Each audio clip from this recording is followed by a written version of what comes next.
What's up guys, my name is Ace, and welcome back to the evolution of Call of Duty. In this series, I focus on a particular game mechanic and I look at how it's changed and evolved over time in the Call of Duty franchise. In today's episode, we're going to be covering two very important values when it comes to pacing of a game, and that is sprint out as well as aim down sight time. Let's get into it.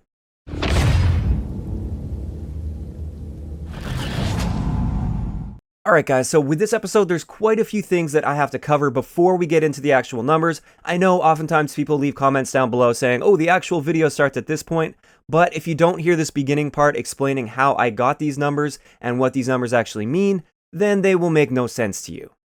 So first off, let's just basically cover what does sprint out and aim down sight time mean. Sprint out time is quite simple, although a lot of people get it confused and they don't fully understand it, mainly because some perk descriptions in the past have been really misleading.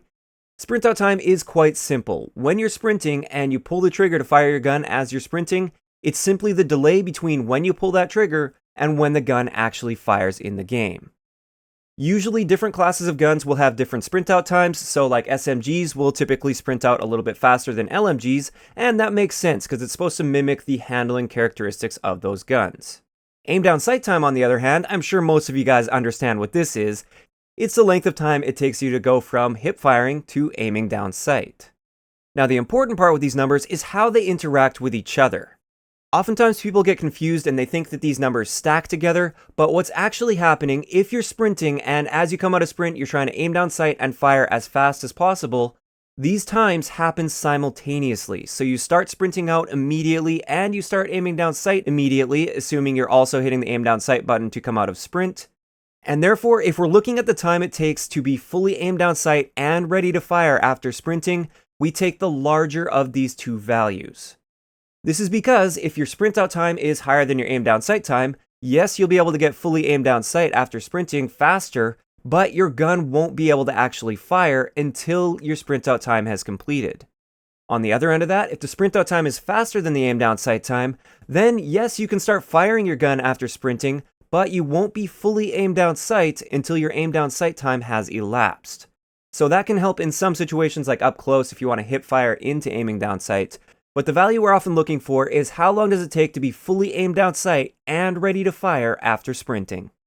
So first, let's look at my numbers for Call of Duty 4, and keeping in mind this does apply to Modern Warfare Remastered as well, it just doesn't account for the new guns that they've added. What you'll see that I've done with my numbers is I broke it down into the different categories of weapons. So I have the assault rifle, SMG, LMG, shotgun, sniper, and pistol, and I took the averages within the categories, and then I took the overall average of those categories. I chose to do it this way rather than just taking all of the guns, putting them all into a pool, and then taking the overall average, because this could easily be skewed if there's one game that has a lot more SMGs than another game, and the SMGs sprint out faster. That would skew the overall results, whereas all of the games have the same categories, excluding Ghosts, because Ghosts has the marksman rifles. But since they all have the same categories, I decided it would be better to average the categories rather than average all of the guns together at once. But as you can see, with Call of Duty 4, our average sprint out time is going to be 306 milliseconds. All of the guns in the game sprint out at 300 milliseconds, aside from some of the LMGs, which brings that up a little bit. And this is actually one of the reasons that using SMGs in that game is rarely advantageous over using assault rifles.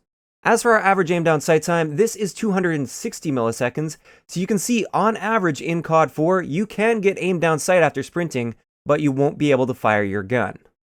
As for our minimum sprint out time and our minimum aim down sight time, this category is reserved for those perks and attachments that will help us reduce our sprint out and aim down sight times.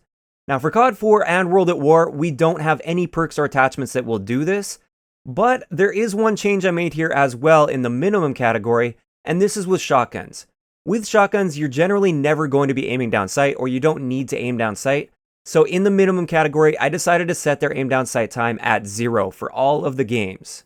The simple reason for this is some games actually have a pretty noticeably higher aim down sight time on their shotguns, and I didn't want this to skew the results of all of the other guns in the game. So as you can see here with Call of Duty 4, we've got quite a long minimum sprint out and minimum aim down sight average at 306 milliseconds and 227 milliseconds respectively. Moving on to World at War, we've got very similar numbers, although the sprint out average is going to be a little faster because in this game, they decided to give SMGs a slightly faster sprint out time than assault rifles and LMGs.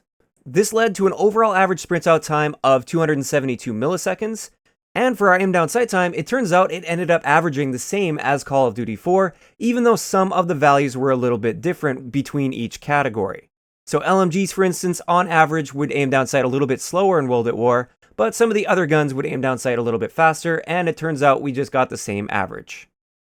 So you can see that with both Call of Duty 4 as well as World at War, since we don't have any attachments or perks to reduce our sprint out and aim down sight time, it takes a very long time to be doing these actions, and if you remember back from our time to kill episode, which was the first episode of the evolution of COD, our time to kill values for both of these games are significantly faster than our sprint out and aim down sight times.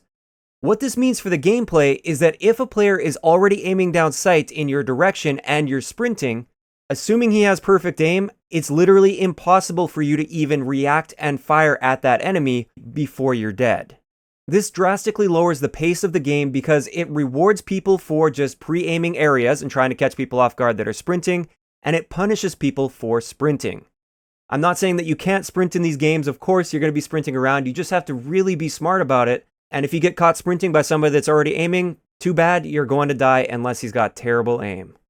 So moving on to Modern Warfare 2, we can see our average overall sprint out time without perks or attachments is going to be 300 milliseconds. It's actually a flat 300 milliseconds for every category. And our average aim down sight time is going to be 261 milliseconds. So again, this is actually very similar to the numbers that we saw in COD 4 and World at War, but in this game, we do have perks that allow us to sprint out and aim down sight faster. These perks are Quick Draw Pro as well as Steady Aim Pro. With Steady Aim Pro, we cut our sprint out times literally in half for Modern Warfare 2, so that gives us 150 milliseconds on average for a sprint out time, and that's going to be same across the board for all of the guns. As for our aim down sight time, if we have Quick Draw on there, we reduce our aim down sight time by 33%, and that gives us an aim down sight time average of 151 milliseconds. So you can see with both of these values, you can very significantly lower these values with these perks, and therefore you can get quite a fast sprint out as well as aim down sight time in Modern Warfare 2. Moving on to Black Ops 1, we've actually got the slowest average sprint out time out of all of the Call of Duty games when you don't have any perks equipped on your classes. And this value is 320 milliseconds, keeping in mind that COD 4 was 306 milliseconds, so it's even slower than COD 4. As for our aim down sight time, it's right around average from what we've seen so far. It averaged out to be 254 milliseconds. Once we move into our minimum values, we have Sleight of Hand Pro, which allows you to aim down sight faster, and we have Steady Aim Pro, which allows you to sprint out faster.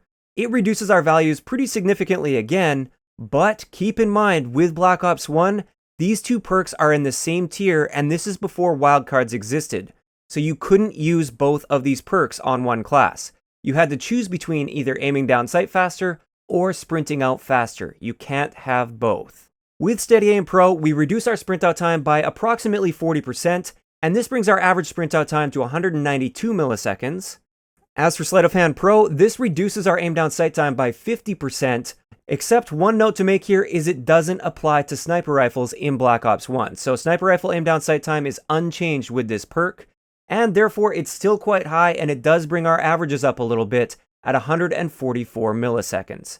Everything else in the game, though, keep in mind, aims down sight very, very fast with Sleight of Hand Pro. Moving on to Modern Warfare 3, our average sprint out time without perks or attachments is going to be 293 milliseconds, and our average aim down sight time without perks or attachments is going to be 285 milliseconds. So you'll notice our average sprint out time is so far the fastest that we've seen in the series, but our average aim down sight time is actually quite slow for what we've seen in the series so far. Once we add perks into the mix here, we get a minimum sprint out time of 195 milliseconds and a minimum aim down sight time average of 168 milliseconds. So again, you can see that having these perks makes a big difference, and it's definitely worth using if you're an aggressive player. Moving into Black Ops 2, this is where a relatively big shift happened in our sprint out as well as aim down sight times, especially when you have perks and attachments equipped. Our average sprint out time without perks is 223 milliseconds in Black Ops 2, which is significantly faster than we've seen in any of the previous Call of Duty games. As for our average aim down sight times without perks or attachments here, it's 279 milliseconds, which is kind of keeping in line with the averages we've seen so far. Once we put dexterity on our class in Black Ops 2, This cuts our sprint out times in half. So a very significant reduction to our already pretty fast sprint out times. So now our average overall sprint out time is going to be 112 milliseconds with dexterity. This is significantly faster than we've seen in the past. There's nothing that's been even close to this in the Call of Duty franchise up to this point. As for our aim down sight times, with Quick Draw in Black Ops 2, it applies differently to the different classes of weapons. So it does improve certain weapons more than others when it comes to aim down sight time. And also keep in mind you can't put Quick Draw on sniper rifles in Black Ops 2, and therefore we have an average minimum aim down sight time of 177 milliseconds, which might be a bit lower than you expect, but like I said, that's skewed a little bit again by sniper rifles because you can't put Quick Draw on those guns. If we're just looking at the other classes of weapons here, it is very fast in Black Ops 2 with the Quick Draw attachment. Moving on to COD Ghosts, our average sprint out time without perks or attachments is going to be 279 milliseconds, and our average aim down sight time without perks or attachments is going to be 295 milliseconds. There's nothing really out of the ordinary here, but when we get into the sprint out time with perks and attachments equipped, our minimum sprint out and aim down sight times, we've got a minimum sprint out time average of 186 milliseconds, which is significantly slower than Black Ops 2. And we've got a minimum average aim down sight time of 201 milliseconds, which is quite slow on average when you're factoring in these perks that help you increase your aim down sight speed.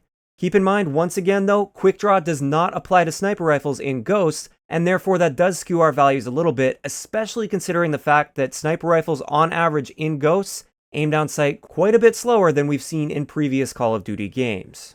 Getting into Advanced Warfare, we've got some very interesting results once we start applying perks and attachments here, but first off, let's look at our average sprint out and aim down sight time without perks and attachments. We have a 216 millisecond sprint out time without Gung Ho equipped, and keep in mind this is the fastest sprint out time we've seen so far out of all of the Call of Duty games without perks and attachments up until this point. And our aim down sight time average without Quick Draw equipped is going to be 271 milliseconds. Now comes the interesting part. With Gung Ho in Advanced Warfare, it literally turns our sprint out time to 0. Our gun is ready to fire all the time, even while sprinting in Advanced Warfare. There is no sprint out time whatsoever, and therefore our sprint out average is 0. As for our aim down sight time average, once again, Quick Draw can't be put on sniper rifles in Advanced Warfare, so that does skew our data a little bit, but we still have the second fastest aim down sight time average out of all of the Call of Duty games, only second to Black Ops 1 at 146 milliseconds. So you can see here, if you're using Gung Ho and Quick Draw in Advanced Warfare, you have by far the fastest ability to be aiming down sight and firing your gun after sprinting. This definitely increased the pace of the game combined with the advanced movement in this game, so it allows you to move around the map faster, it allows you to aim down sight and fire faster. The pace significantly increased with Advanced Warfare. Moving on to Black Ops 3, without perks and attachments, there's nothing really out of the ordinary here. Our sprint out time average is 271 milliseconds, and our aim down sight time average is 267 milliseconds. But when we pop fast hands on our class, this cuts our sprint out times in half, and therefore we get an average minimum sprint out time of 136 milliseconds, which is very fast. And with Quick Draw, once again, just like with Black Ops 2, it affects each class of weapon differently. And keep in mind, once again, you can't put Quick Draw on sniper rifles. We get an average minimum aim down sight time of 185 milliseconds. So finally, moving on to Infinite Warfare, our average sprint out time without any perks or attachments is significantly faster than anything we've ever seen before in Call of Duty. It's 138 milliseconds on average. This is likely the biggest culprit when people are complaining about the time to kill in Infinite Warfare. It's most likely this sprint out time that's contributing to that, because people can be going from full sprint to firing their gun very, very quickly. You are going to be dying very, very fast in Infinite Warfare, even though the time to kill itself is the slowest in the series. As for our average aim down sight time without Quick Draw equipped, it's 257 milliseconds in Infinite Warfare, which is kind of fast, but it's not completely out of the ordinary. When you put Gung Ho on your class in Infinite Warfare, it reduces your sprint out time for all of the guns to approximately 33 milliseconds, or at least that's what I was able to hand test. And therefore our overall average minimum sprint out time in Infinite Warfare with Gung Ho equipped is going to be 33 milliseconds. As for our minimum aim down sight times, keep in mind that Quick Draw does apply differently to different classes, and sniper rifles get a very small benefit from Quick Draw. Our overall minimum average aim down sight time is going to be 145 milliseconds, which is among the fastest in this series. Okay, so we finally got all the data out there for you guys to see. When analyzing and trying to interpret this data, I felt like the number that we should be pulling out of this, like I was saying at the beginning, is going to be our aim down sight and ready to fire average time. So again, if you remember from the beginning, this is going to be the larger of the two values between our average aim down sight time and our average sprint out time for a game, because these actions happen simultaneously, and you basically have to wait on the slowest common denominator out of those two. So I decided to rank these, and in this ranking, I did use the minimum times, so the times with perks and attachments equipped, because generally people, at least if they're going to be aggressive, they're going to be using these perks and attachments to reduce their aim down sight and or sprint out times. And I did rank these, and as you can see here, Infinite Warfare comes out on top as the fastest in the series at 145 milliseconds. Just behind that, at 146 milliseconds, we have Advanced Warfare, and then you can see we start going down the list, and towards the bottom end, we have Black Ops 1, World at War, and COD 4. Once I saw this data, I was really excited and surprised to see this, because if you were to tell me, before I even looked at any of this data, before I compiled any of this, if you were to tell me to make a list and rank the Call of Duty games starting at COD 4, if I were to rank them based on what I feel the pace of the game is, this is pretty much the exact order I would have ranked the Call of Duties in. Infinite Warfare and Advanced Warfare and Modern Warfare 2 would have been right up top there as the fastest paced Call of Duties in my opinion, and the slowest paced Call of Duties that I would have ranked at would have been Black Ops 1, World at War, and COD 4. So this data really supports what I've been saying this whole time about sprint out and aim down sight times. These are the most important values, in my opinion, for determining the pace of a Call of Duty game. Of course, there are other factors like map design and time to kill, but sprint out and aim down sight time I feel are the most important when it comes to pacing. And I think the reasoning behind this is quite simple. The faster you're able to come out of sprint and get in the fight, the more likely you are to sprint around because you aren't punished for sprinting nearly as much as if that sprint out or aim down sight time was very slow. The slower your sprint out and aim down sight time, the more cautious you have to be about sprinting because you're punished more when you are sprinting versus people that aren't sprinting. And I'd like to know what you guys think of the data down below. Did any of this surprise you at all? And also, do you agree that this list is an accurate representation of the ranking of the pace of the Call of Duty games starting at COD 4? Also, I just wanted to point out, in the last episode, there were a few people that were asking to see my spreadsheet and my data that I put together for the time to kill. And I wasn't really expecting to put it out to the public, so it was kind of a big mess that wouldn't really make sense to anybody but myself. But this time around, I took that feedback into consideration, and I tried to make my spreadsheet a lot easier to view for anybody, so it makes sense for just anybody out there, not just myself. And therefore, I will leave that link down below if you want to go and check out all my numbers. One last thing I'd like to ask you guys is, what would you like to see for the next episode of this Evolution series? Keep in mind, I like to focus on actual game mechanics themselves, not so much on the more general broad topics or like specific guns or anything like that. What game mechanic would you like to see the evolution of in Call of Duty? If you enjoyed the video, a like rating is always appreciated, and don't forget to subscribe for more if you haven't already. I'll talk to you guys next time.